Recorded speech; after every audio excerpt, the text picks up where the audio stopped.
Towards the end of 1998, while still overworking my rather wheezy Bedford CF diesel recovery truck, I got a call from a fellow called Gerald, who had a small holding just down the road. He did racehorse transportation and also had a few touring caravan pitches at his place. His son, young Gerald, had been involved in a minor accident on his way to work, this writing off his Mark 1 Ford Fiesta, according to the insurance company. Now all the paperwork had been resolved, could I extract the wreck from his father's field? It was attracting remarks from the posh caravanning types apparently. Cruising the mile or so to their place in the Bedford, once 20 quid was parted with, my Ramsey winch made light work of dragging the Ford on board. Aside from a crumpled half-side front wing, broken headlight, and a bent bumper, I couldn't really see much other damage save for a flat tyre. Slowly smoking back up their bumpy track, the lorry suddenly lost drive. I thought it had dropped out of gear. No, that wasn't it. Getting out of the cab and peering underneath, I couldn't see anything obvious. It was only when walking round the arse end of the lorry that the deliberate mistake became clear. I was aware of an oil trail on the ground where we had just come from, but the giveaway of what had transpired was that the offside rear wheels were sticking out proud of their wheel arches, and by rather a wide margin too. The half shaft and the hub assembly had come adrift. Father was summoned with the old Fortune Major tractor, and we lifted the back of the Bedford up, pushing everything back into place and managing to ledge it back together just enough for him to tow me off home. At walking pace, this was. I then spent the weekend rebuilding one rear axle up and added two donors just to get me back on the road. Having been made an offer I couldn't refuse for the Audi Coupe by my young farmer's mate Stewie, I was once again without a car, spending most of that Christmas holiday season crawling around in the Bedford CF. A few days before New Year, Stewie tipped me off that our mutual mate Rob was having a bit of a get-together at his mother's place. Rob had a workshop behind her rural cottage where he worked on a few old cars, but had built a small snug-stroke office space which had an open fire, ancient sofa, and one of my bargain TVs ensconced in it too. This was where the soiree was to be held. I told Stewie I'd see him there. Looking slightly less oil-stained after a quick wash, I arrived at Rob's place in the Bedford.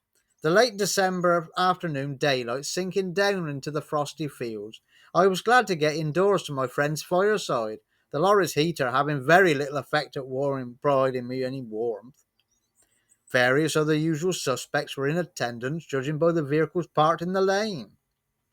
As the afternoon progressed into evening, the little room filling up with fag smoke fug and the smell of hot dogs being cooked over the fire, conversations turned to what had shown up in the yard recently. I told them about the rear axle incident with my Bedford and the little Fiesta.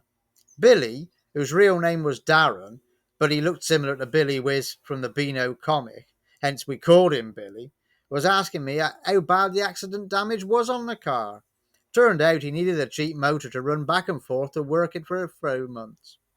Ideal for your job, mate. 100 quid and I'll throw in the parts needed to fix it up and deliver it, I said, grinning. We touched hands and the Ford was his. Rob, our host for the evening, was complaining he was going to have to find another firewood supplier as his man had gone AWOL.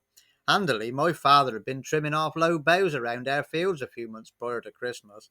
Consequently, there was rather a pile of surplus firewood heaped up in the corner of my yard. I'd been flogging it off in trailer loads around various pubs through my old mate in Barker Linden, delivering with the Fortune Major in a week's tip-in trailer once the deals were done.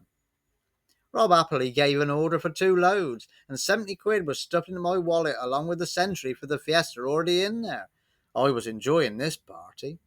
There were a couple of films on TV later that evening, but this caused a heated debate as the empty lager cans piled up. No one could really agree on which one of them to watch. Laterally thinking as ever, I popped out to the Bedford and grabbed the ancient Atari 2600 games console and a few games my old mate Mart had given me before Christmas as part of a debt settlement. This turned out to be very well received with everyone, the more vying to beat each other on pole position for the rest of the evening.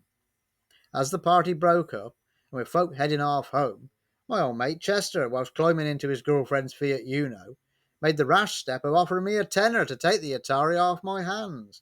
Maybe his imbibing of generous quantity of Crop's original sherry did have some bearing on this decision, but I smiled, handed him the carrier bag with the games console and games inside, then getting into the Bedford, getting it coughing into life, and half ready to go home well after midnight. What a great party I mused to myself in the morning, emptying my wallet contents into Grandad's old golden shred marmalade tin. If only every night out could be so profitable, I thought, before getting off back to work. Hello there. Thank you for watching this video. If you enjoyed it, would like to see a few more, please subscribe to the channel. Also share and like. It is appreciated. Does mean a lot. All the best to you and take care.